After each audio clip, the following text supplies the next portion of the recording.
Selamat Hari Minggu Jemaat yang terkasih. Minggu ini 6 September 2020, kita melakukan ibadah minggu dan peneguhan penatua dalam diri Saudari Elisa Bernike Sunarko bersama dengan keluarga kita secara online. Tema ibadah kita minggu ini adalah antara status dan aktus. Ibadah online kali ini akan dilayani oleh Pendeta Agus Wianto. Mari kita menyiapkan hati kita untuk memasuki peribadatan ini.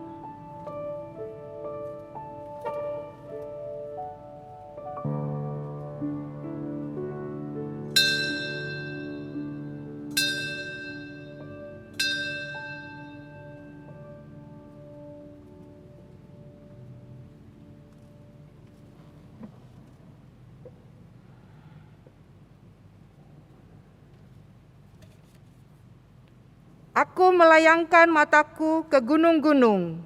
Dari manakah akan datang pertolonganku?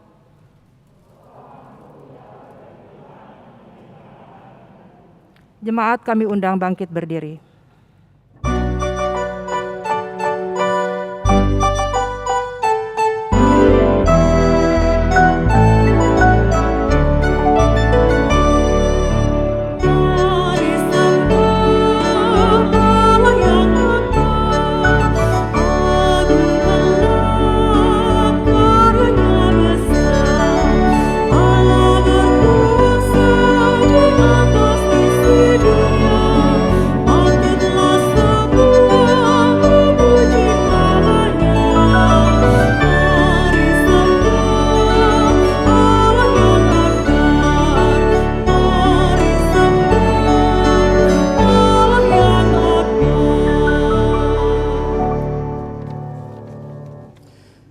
Ibadah hari ini berlangsung karena pertolongan Tuhan kita dalam nama Tuhan yang menciptakan langit dan bumi. Damai sejahtera beserta saudara.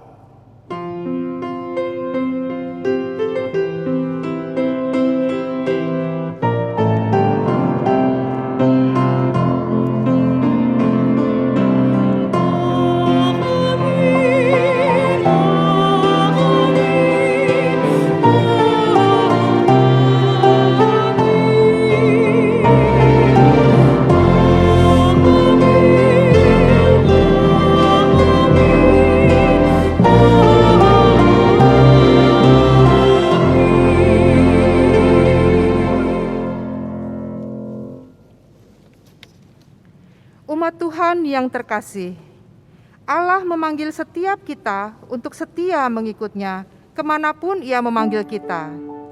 Ia, Allah yang memberikan cinta tak terhingga, senantiasa ada di sisi kita dalam pergumulan dan persoalan sekalipun. Bersediakah kita menjawab panggilan Tuhan dalam kehidupan kita?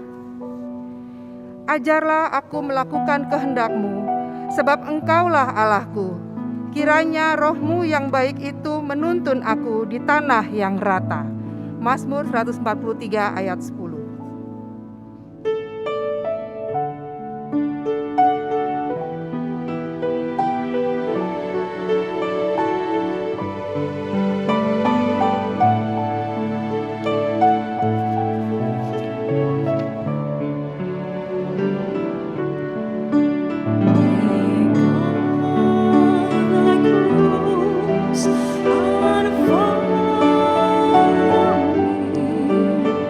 I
Umat Tuhan yang terkasih, Allah mengundang kita untuk berjalan bersama dengan Dia yang senantiasa menuntun kehidupan kita.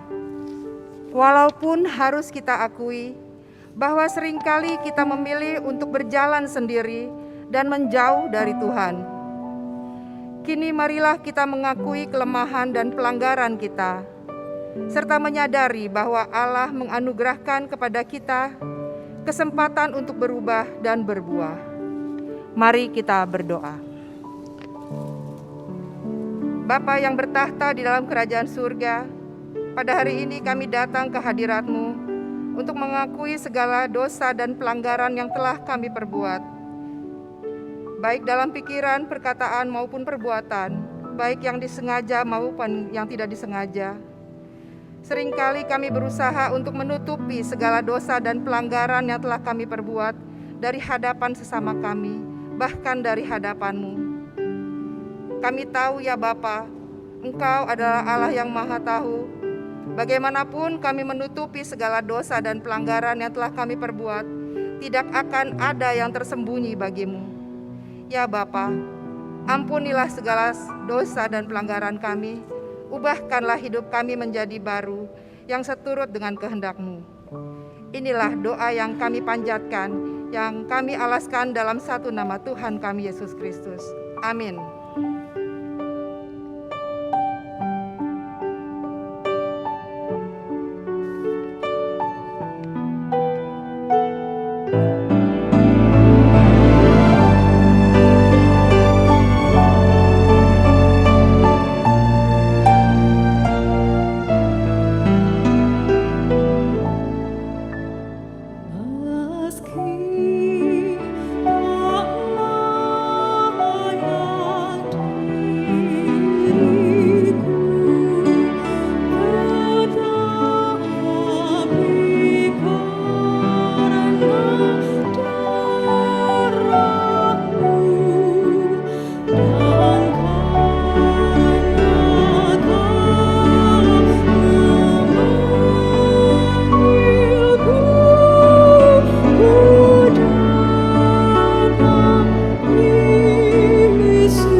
Jemaat kami undang bangkit berdiri.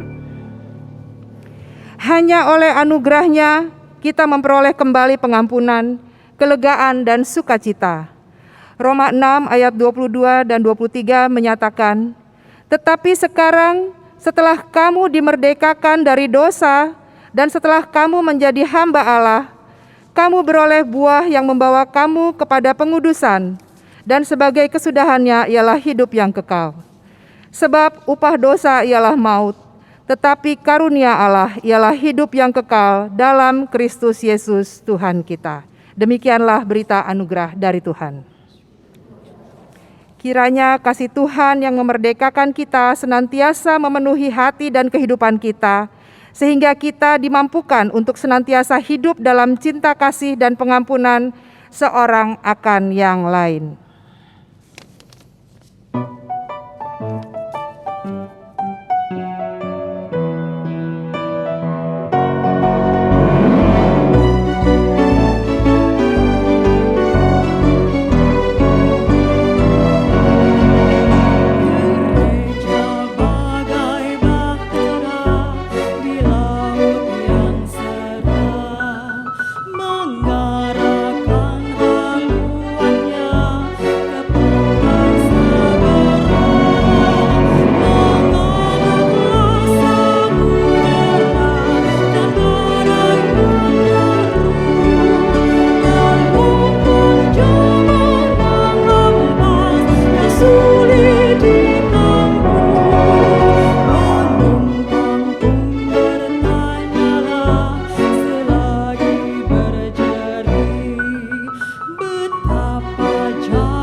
Sebelum kita membaca firman Tuhan, kita bersama-sama berdoa. Allah yang penuh dengan kasih, Engkau yang penuh dengan rahmat. Saat ini kami datang di hadapan-Mu. Kami yang memulai kebaktian bersama-sama saat ini, kami hadir di tempat ini bersama-sama dengan teman-teman majelis jemaat dan juga dengan perwakilan dari Kombas, serta bersama dengan saudara-saudari yang ada di rumah kami masing-masing. Kami boleh bersyukur karena kasih dan kemurahan Tuhan, sehingga hari ini kami boleh berbakti kepadamu. Tuhan, biarlah Engkau yang boleh terus menerangi kami dengan firman-Mu, sehingga firman-Mu yang merupakan sumber kekuatan bagi kami untuk kami boleh terus melangkah di jalan Tuhan, sambil tetap mengandalkan Tuhan di dalam kehidupan kami. Maka berbicaralah ya Tuhan, kami siap untuk mendengarnya. Dalam Kristus Yesus kami berdoa. Amin.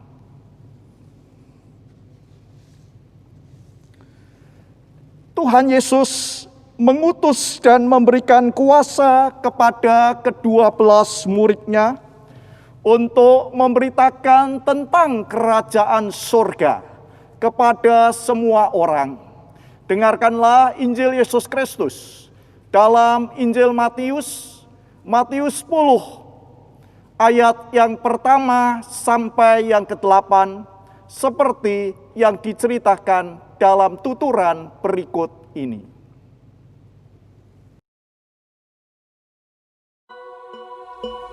Yesus memanggil ke-12 murid-Nya dan memberi kuasa kepada mereka untuk mengusir roh-roh jahat dan untuk melenyapkan segala penyakit dan segala kelemahan. Inilah nama ke-12 rasul itu. Pertama, Simon yang disebut Petrus dan Andreas saudaranya, dan Yakobus anak Zebedeus dan Yohanes saudaranya, Filipus dan Bartolomeus, Thomas dan Matius pemungut cukai, Yakobus anak Alfeus, dan Tadeus, Simon orang Zelot, dan Yudas Iskariot yang mengkhianati dia. Ke-12 murid itu diutus oleh Yesus dan ia berpesan kepada mereka, "Janganlah kamu menyimpang ke jalan bangsa lain atau masuk ke dalam kota orang Samaria, melainkan pergilah kepada domba-domba yang hilang dari umat Israel. Pergilah dan beritakanlah, kerajaan sorga sudah dekat. Sembuhkanlah orang sakit, bangkitkanlah orang mati, tahirkanlah orang kusta, usirlah setan-setan. Kamu telah memperolehnya dengan cuma-cuma, karena itu berikanlah pula dengan cuma-cuma." Demikianlah Injil Yesus Kristus yang telah kita dengar bersama. Berbahagialah kita yang mendengarkan firman Allah, yang memelihara dan melakukan dalam hidup sehari-hari. Haleluya.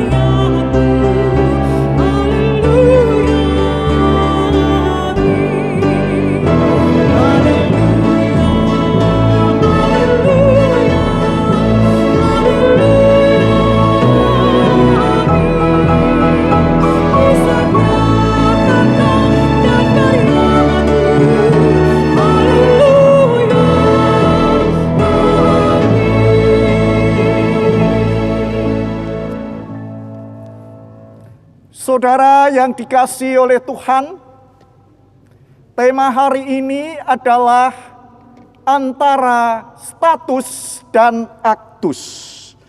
Saudara, Injil Matius mengisahkan drama atau kisah 7 babak. Drama kerajaan Allah yang sedang dipentaskan ke tengah-tengah dunia. Kenapa kok ada 7? Karena Injil Matius rupanya ditujukan kepada orang-orang Yahudi. Jadi simbol 7 adalah sebuah simbol kesempurnaan. Simbol yang lengkap. Karya penyelamatan Allah itu dikerjakan dengan lengkap, dikerjakan dengan sempurna, dikerjakan dengan utuh, dan dikerjakan dengan menyeluruh di dalamnya. Saudara-saudara, karena itu maka kita akan melihat pertama pasti ada aktornya, ada pelakunya. Yang kedua pasti ada aktivitasnya. Yang ketiga pasti ada lokusnya atau tempat di mana terjadinya. Kita akan membahasnya satu persatu. Kalau ditanya kisah penyelamatan Allah yang sedang terjadi di tengah-tengah dunia ini, siapa aktornya? Aktornya tidak lain tidak bukan adalah Allah sendiri. Allah adalah sang pemrakarsa. Allah adalah sang pengambil inisiatif utama untuk menyelamatkan. Lalu Allah memanggil juga manusia. Tapi manusia bukan aktor utamanya. Manusia hanya dijadikan mitranya untuk ikut serta.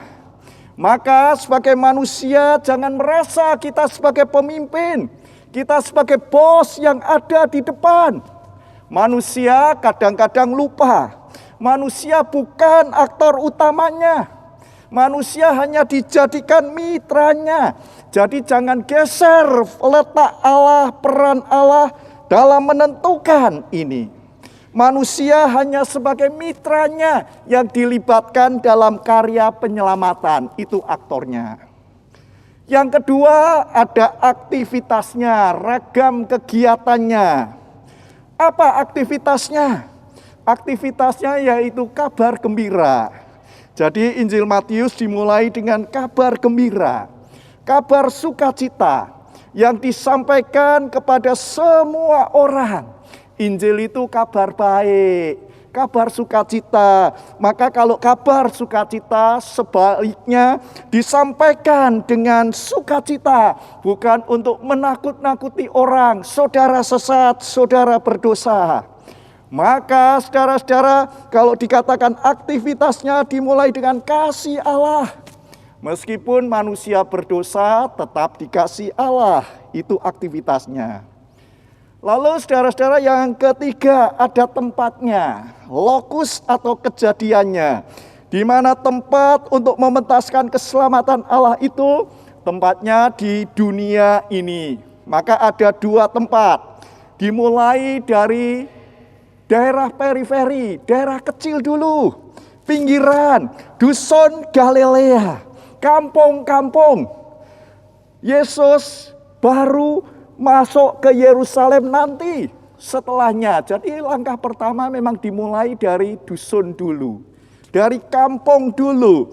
Tempat yang kecil dulu. Apa artinya itu saudara-saudara? Pelayanan dimulai dengan gerakan kecil. Memberikan riak-riak kecil. Tapi mempengaruhi di situ.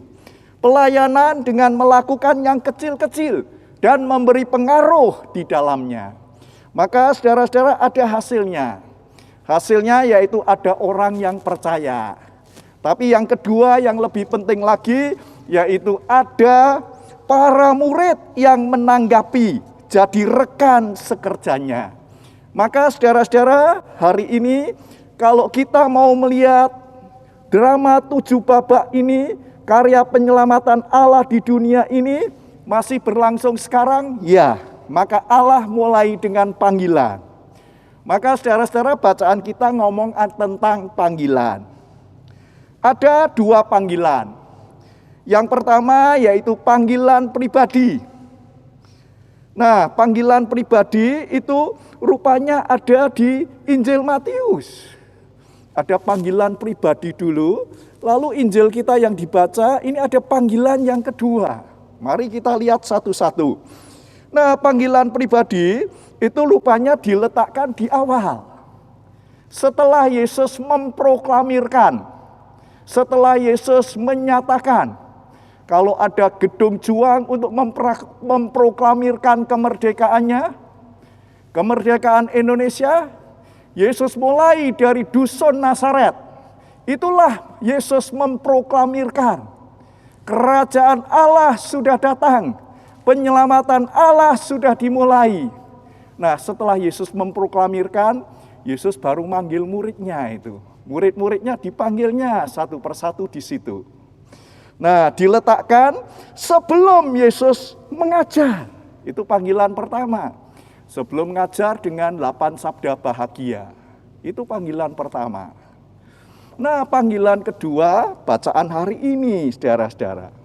Setelah Yesus melakukan aktivitasnya, ada panggilan yang sama, panggilan ke-12 rasul ini, saudara-saudara. Panggilan untuk berkarya. Lalu diikuti dengan bukan hanya panggilan berkarya, ini yang boleh saya sebut sebagai status. Para murid dipanggil yang pertama untuk ikut Yesus. Lalu panggilan yang kedua yang kita baca ini, panggilan diberi status. Statusnya apa? Statusnya yaitu 12 murid. Jadi kalau dulu panggilan itu adalah panggilan pribadi. Nah, kita mulai dengan panggilan pribadi dulu.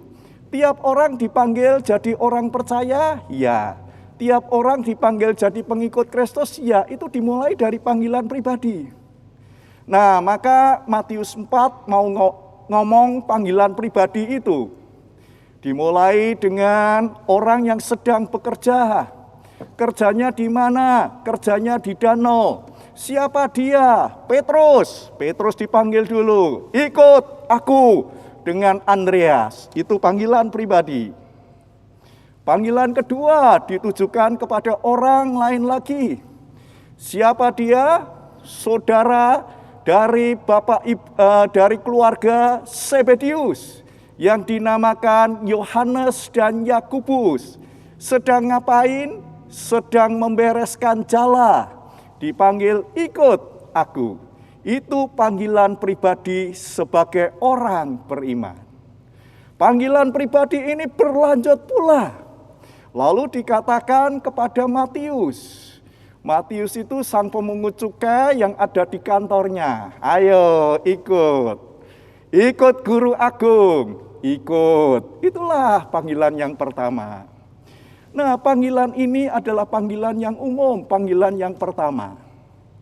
Panggilan ikut Yesus. Yesus yang aktif. Yesus yang berkarya. Murid-murid ikut. Tapi tolong lihat panggilan yang kedua di sini. Ini beda dengan yang pertama. Panggilan yang kedua ini panggilan untuk ditetapkan. Nah, kalau ditetapkan berarti diberi status. Dari panggilan biasa maka ada orang yang dipilih. Siapa yang dipilih? 12 rasul. Dari murid Yesus menjadi rasul. Itu yang dimaksud dikasih sebuah status. Lalu kalau kita saat ini dalam suasana sukacita sebetulnya, walaupun masih dalam kondisi yang terbatas, dihadiri secara terbatas gitu.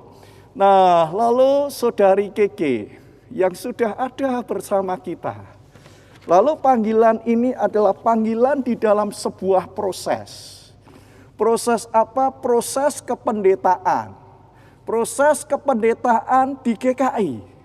Salah satu langkah yang harus ditempuh yaitu diberi status. Maka statusnya yaitu sebagai apa Ke? Penatua. Jadi statusnya ada status nama depannya ditambah penatua. Status penatua berarti sama dengan 12 murid ini. Murid Yesus banyak. Lalu ada yang diberikan status. Status untuk apa? Status untuk menjalankan aktus. Menjalankan sebuah tanggung jawab. Menjalankan sebuah panggilan. Apa panggilan itu? Itu yang dibaca berikutnya. Kalau ada ayatnya tadi adalah ayat 1 sampai yang keempat. para murid, 12 murid ditetapkan, diberi status, diberi kuasa oleh Tuhan, diberi wewenang. Maka yang namanya aktus, yaitu ayat berikutnya 5-8. Itulah tugas apostolik. Itulah tugas kerasulan. Jadi kalau dipanggil dengan statusnya murid Yesus, nah langkah selanjutnya yaitu menjadi rasul. Nah, disinilah saudara-saudara antara status dan aktus itu. Maka ketika kita menerima sebuah status, ini sama dengan rekan-rekan penatua, sama juga dengan rekan-rekan badan pelayanan, ketika kita akan dipanggil di dalam sebuah status. Masuk sebagai badan pelayanan, masuk sebagai pengurus Kombas, ini adalah sebuah status. Lalu dari status ini diberi yang namanya aktus, diberi yang namanya tugas kerasulan itu. Dan ini yang harus diikuti dengan sebuah tanggung jawab itu. Jangan status hanya berhenti menjadi sebuah status. Tapi status harus berlanjut di dalam aktus dan melakukan dengan penuh tanggung jawab. Saudara-saudara, contohnya seorang suami itu status ya. Karena dari bujangan lalu kita menikah. Dengan menikah maka ada sebuah status. Statusnya sebagai suami. Statusnya sebagai istri. Dari jomblo lalu menikah. Dapat sebuah status. Lalu setelah menikah ada aktus yang harus dilakukan? Iya, maka kerjakan tugas kita sebagai suami, tugas sebaik-baiknya dengan penuh tanggung jawab. Juga tugas sebagai istri, kita juga melakukan tugas itu dengan penuh tanggung jawab. Itulah status dan aktus. Nah, saudara-saudara, contoh yang lain, saudara-saudara. Contoh yang lain, begitu saudara dikaruniai anak. Statusnya berubah, bukan suami lagi kan? Statusnya orang tua. Status yang berubah dari suami menjadi orang tua harus diikuti dengan sebuah tanggung jawab yang namanya aktus. Dan itu rupanya yang kemudian tiap-tiap orang ketika diberi status, lalu ada aktus di dalamnya itu. Nah, di dalam pekerjaan kita juga sama. Nah, misalnya seorang guru. Guru itu status. Maka kalau ada status berarti ada tugas pengutusan di mana di sekolah. Lah itu aktus. Maka kerjakan aktus itu dengan benar, dengan penuh tanggung jawab.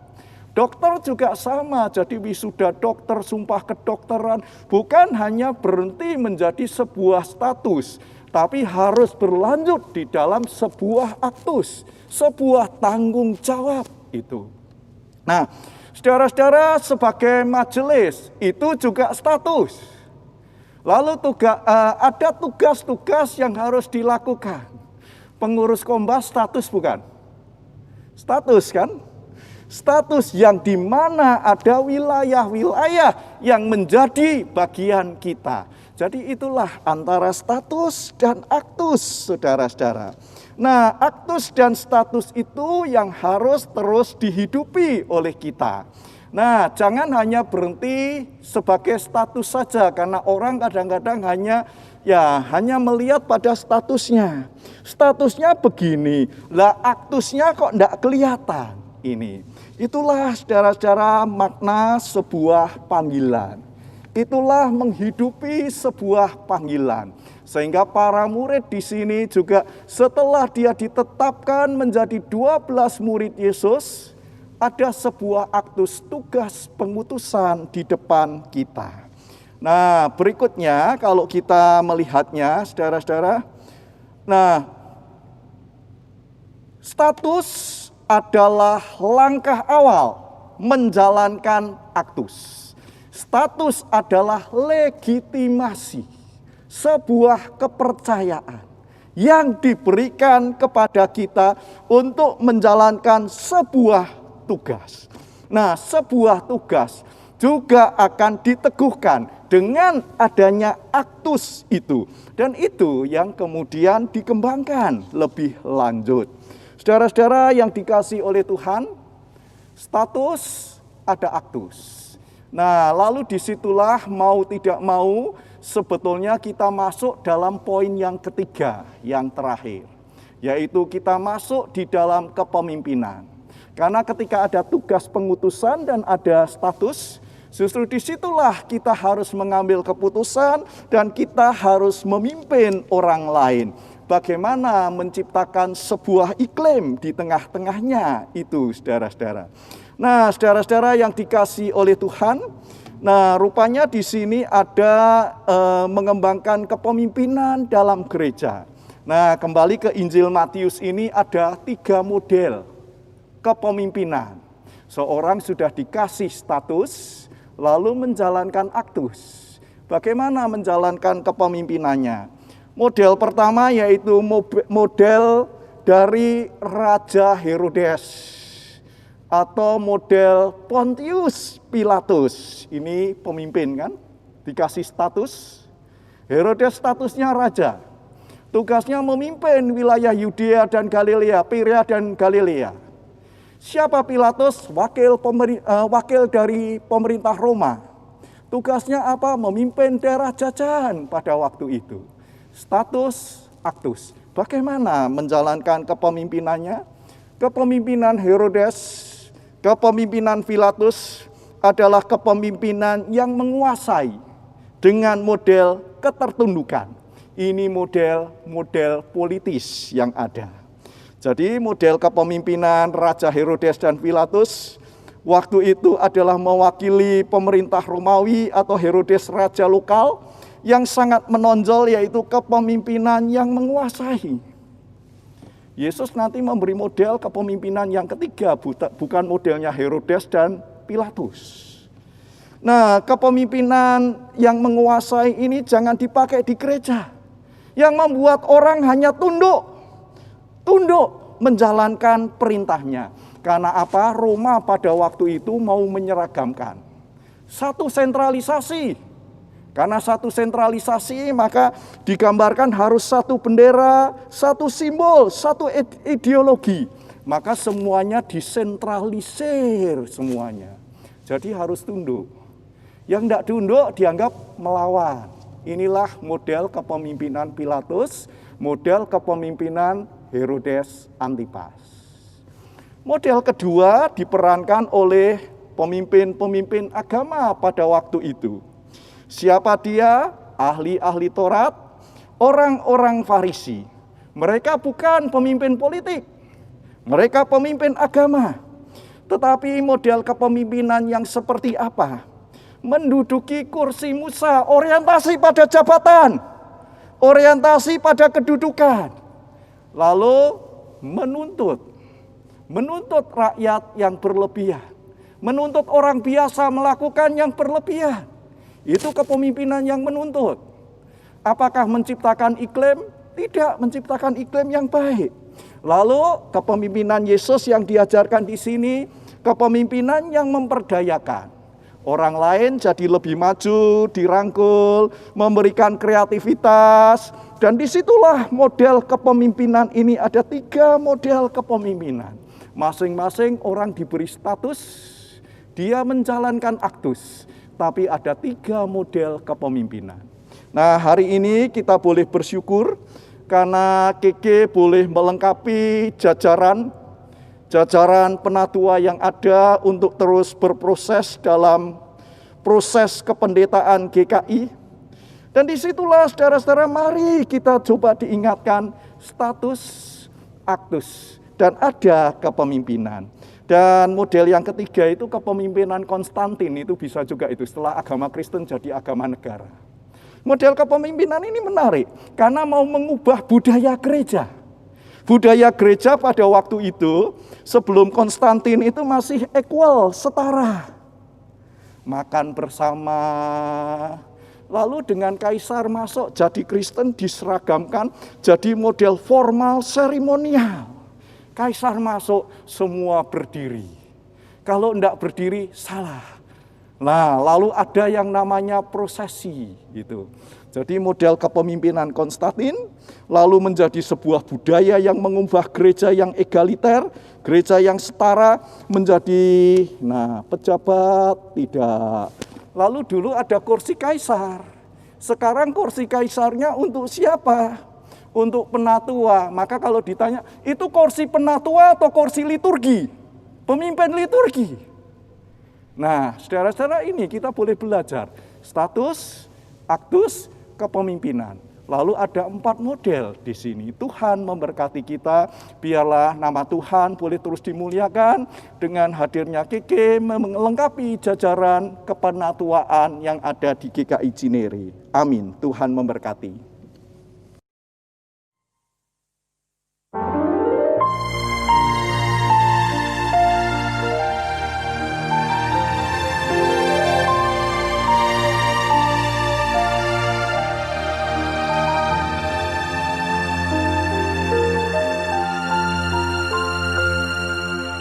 Every promise we can make, every prayer and step of faith, every difference we will make is only by His grace.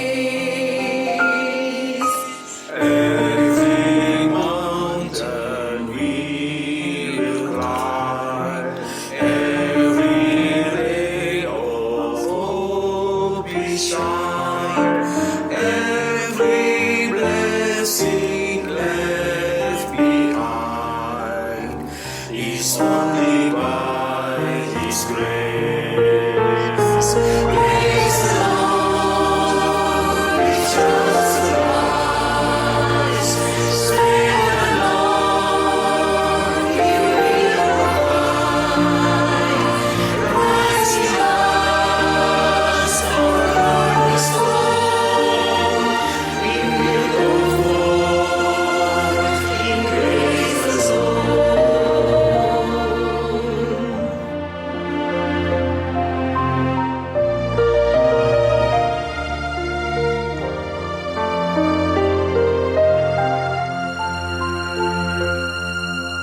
di setiap janjiku dan setiap doaku, juga langkah imanku, Tuhan bersamaku. Dia gunungku tempuh, harapanku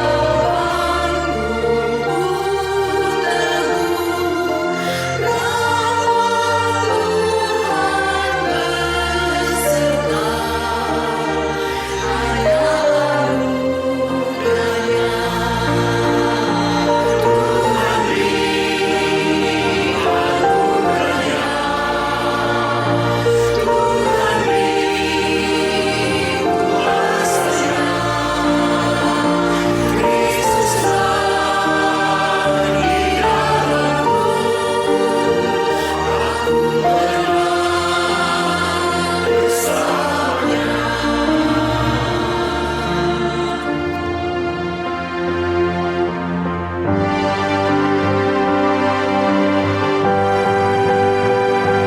Praise the Lord, we trust the Christ. Strength alone, He will provide. Oh, Christ is ours, our cornerstone. We will go forth, we will go forth in grace alone.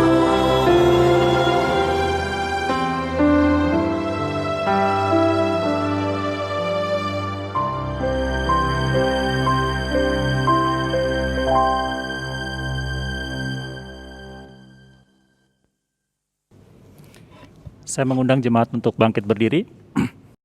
Marilah kita bersama umat Allah di masa lalu, masa kini dan masa depan mengingat pada baptisan kita menurut pengakuan iman rasuli. Aku percaya kepada Allah, Bapa yang Maha Kuasa, Khalik langit dan bumi, dan kepada Yesus Kristus, anaknya yang tunggal Tuhan kita, yang dikandung daripada Roh Kudus, lahir dari anak darah Maria, yang menderita sengsara di bawah pemerintahan Pontius Pilatus, disalibkan, mati dan dikuburkan, turun ke dalam kerajaan maut. Pada hari yang ketiga, bangkit pula dari antara orang mati, naik ke surga, duduk di sebelah kanan Allah, Bapa yang Maha Kuasa, dan dari sana Ia akan datang untuk menghakimi orang yang hidup dan yang mati. Aku percaya kepada Roh Kudus, gereja yang kudus dan am, persekutuan orang kudus, pengampunan dosa, kebangkitan orang mati, dan hidup yang kekal. Amin. Silakan duduk.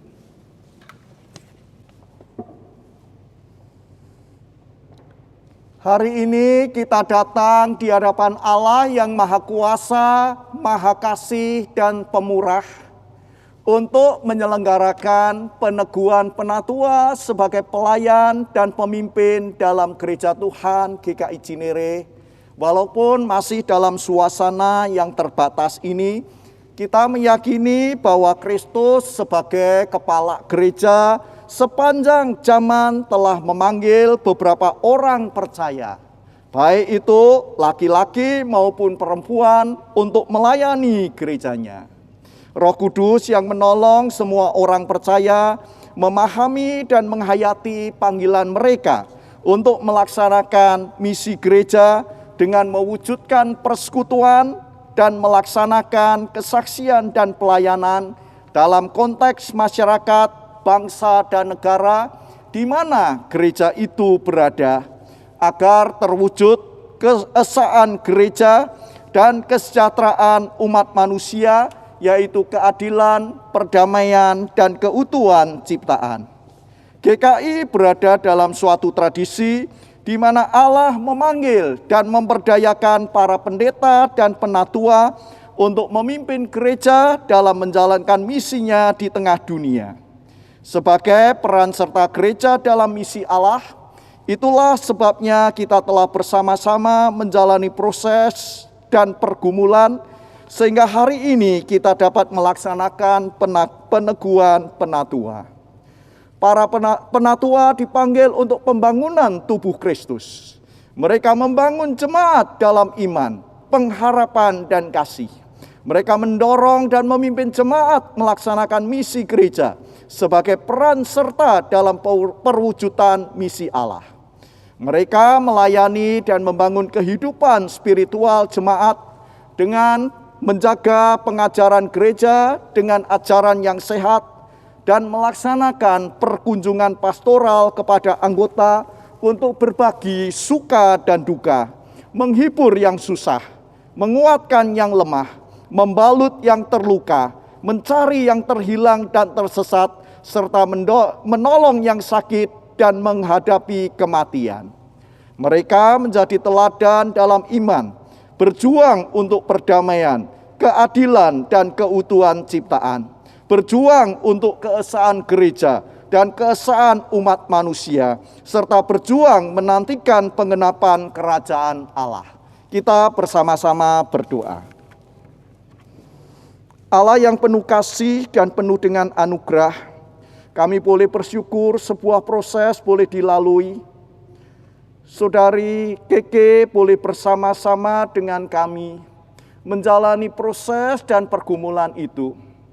Di dalam proses pergumulan dengan Tuhan, dalam mencari kehendak Tuhan, dalam mematangkan dan memantapkan panggilan Tuhan, akhirnya Keke bersedia menjalankan proses kependetaan di GKI Cinere dengan langkah untuk memasuki tahap orientasi. Tuhan, kami berdoa untuknya, biarlah ya Tuhan dengan status ada sebuah aktus dan dia akan terhisap di dalam sebuah kepemimpinan. Ya Tuhan, Engkau yang boleh terus menolong dan terus memperlengkapi. Dalam Kristus Yesus kami berdoa. Amin. Jemaat sekalian, kami mohon jemaat untuk berdiri. Sebagai hamba Yesus Kristus, perkenankanlah saya bertanya, apakah jemaat siap mendukung calon untuk diteguhkan sebagai penatua?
Jemaat dipersilakan untuk duduk kembali. Sementara itu, Saudara Keke dimohon untuk bangkit berdiri. Saudari Bernike, sekarang saya ingin mengajukan beberapa pertanyaan kepada saudara. Apakah saudara percaya dalam hati saudara bahwa saudara dipanggil oleh Allah melalui gereja Tuhan Yesus Kristus untuk menjadi penatua? Apakah saudara percaya bahwa Alkitab Perjanjian Lama dan Perjanjian Baru adalah firman Allah yang menunjukkan jalan keselamatan di dalam Tuhan Yesus Kristus? Karena itu, saudara akan menjaga jemaat dari segala pengajaran yang bertentangan dengan kebenaran Alkitab. Apakah saudara bersedia memberitakan Injil dari Tuhan dan Juru Selamat kita Yesus Kristus dan memegang kesaksian Alkitab itu serta menjaga keutuhan gereja? Apakah saudara bersedia mendalami Alkitab dengan rajin dan hidup dalam anugerah Tuhan? Apakah saudara bersedia mendoakan jemaat Tuhan dan membimbing mereka dalam teladan saudara dan kesetiaan pelayanan saudara? Apakah saudara bersedia menerima dan menaati ajaran gereja GKI dan tata gereja GKI? Apakah saudara bersedia setia dalam persekutuan, kesaksian, dan pelayanan GKI dengan menggunakan segenap kekuatan saudara untuk misi Allah dan misi gereja di dunia ini dan di sini? Apakah saudara bersedia bekerja sama dengan majelis jemaat, majelis klasis, majelis sinode wilayah, dan majelis sinode untuk memajukan perwujudan keesaan gereja, serta menantikan dalam segala pengharapan kedatangan Kristus kembali? Bagaimana jawab saudari Elisa Bernike Sunarko?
Selaku hamba Yesus Kristus, saya meneguhkan Elisa Pernike Sunarko ke dalam jabatan penatua dalam nama Bapa, Putra, dan Roh Kudus.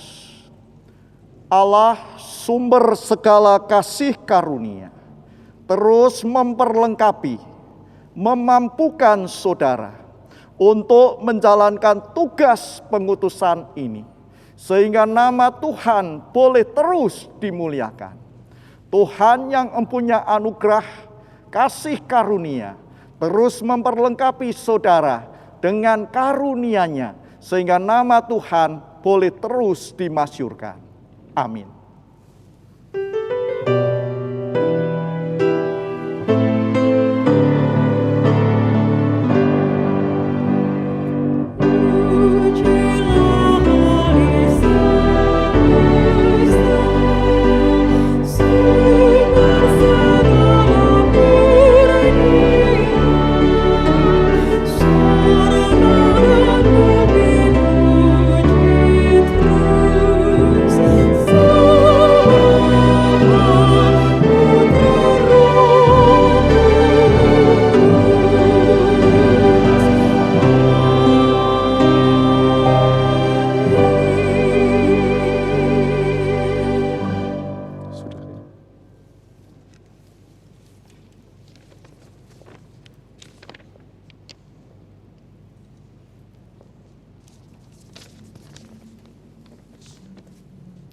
Saudara Penatua Elisa Pernike Sunarko, Gereja Kristen Indonesia siap mendengarkan ikrar saudara untuk tugas pelayanan GKI pada basis di Jemaat Cinere ini, maupun dalam lingkup-lingkup pelayanan yang lebih luas dari klasis, sinode wilayah, dan sinode GKI.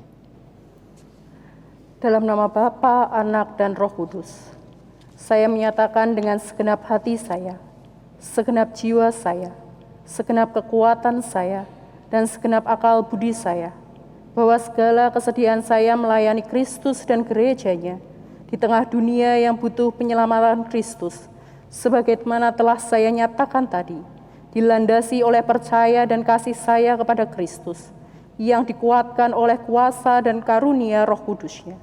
Kiranya Allah menolong saya. Penatua baru menghadap ke arah jemaat. Jemaat yang dikasihi Tuhan Yesus Kristus, apakah saudara-saudara siap menerima dan mendukung penatua baru ini?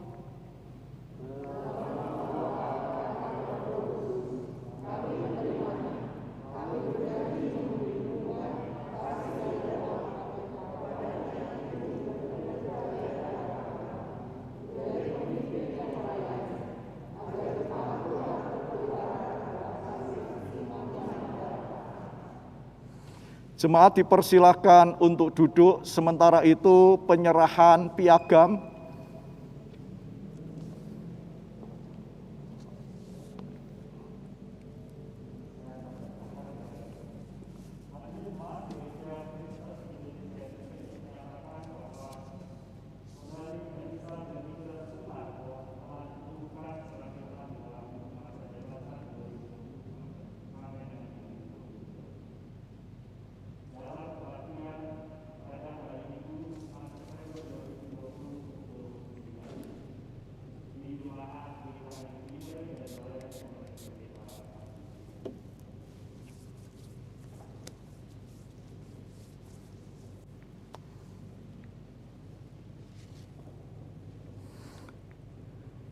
Jemaat sekalian, marilah kita bersama menaikkan syafaat kita dengan menyanyikan doa seperti yang Tuhan Yesus ajarkan kepada kita.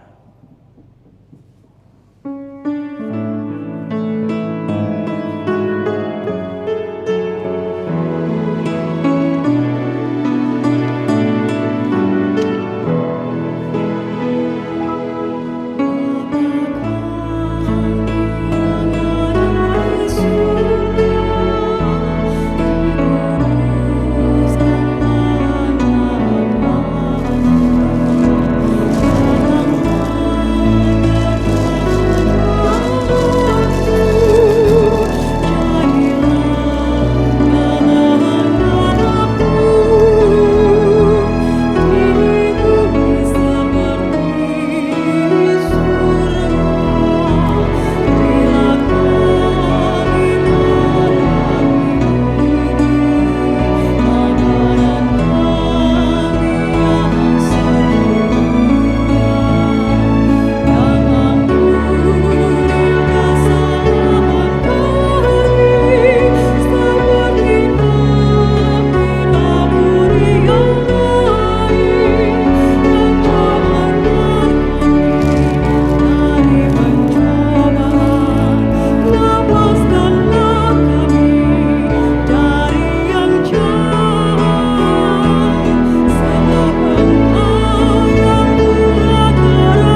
sebagaimana anugerah yang Tuhan limpahkan dalam hidup kita, baiklah kita pergunakan untuk melayaninya dan sesama.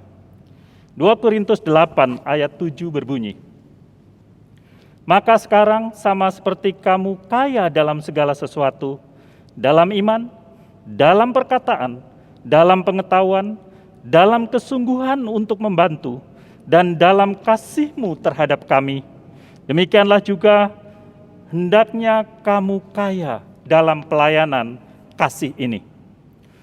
Bagi jemaat yang rindu untuk memberikan persembahan syukurnya, dapat mengirimkannya dengan cara transfer pada rekening GKI Cinere di Bank Mandiri dengan nomor 101 00 801 45582 atau melalui scan dari QR Code.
Mari kita bawa persembahan kita kepada Tuhan.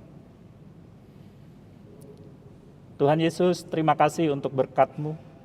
Terima kasih untuk anugerah-Mu. Terima kasih untuk semua yang Tuhan berikan pada kami. Pada hari ini Tuhan, kami mau belajar memberikan persembahan kepadamu. Berkati persembahan kami ini Tuhan, sehingga boleh dipakai untuk pelayanan di tempat ini.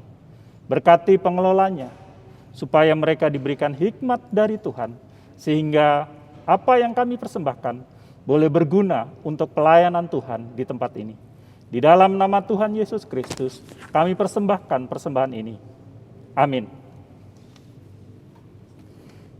Ingatlah bahwa setiap kita dipanggil oleh Tuhan menjadi pemimpin, menjadi teladan bagi umat Tuhan, maka layanilah dalam tugas-tugas kita dengan setia. Layani yang lemah dan terluka, hiburkanlah yang berduka, dengan tiada lelah dan tiada henti.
Arahkanlah hatimu dan jiwamu kepada Tuhan. Jadilah murid-muridnya yang setia, yang bersaksi bagi Tuhan, dan terimalah berkat-Nya. Kiranya Allah Sang Sumber Anugerah memberkati seluruh hidupmu. Kasih-Nya Sang Anugerah meneguhkanmu untuk hidup seturut dengan kehendak-Nya. Tangan-Nya menyiapkanmu untuk memberikan yang terbaik bagi Tuhan dan sesama, kini sampai selama-lamanya.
Every promise we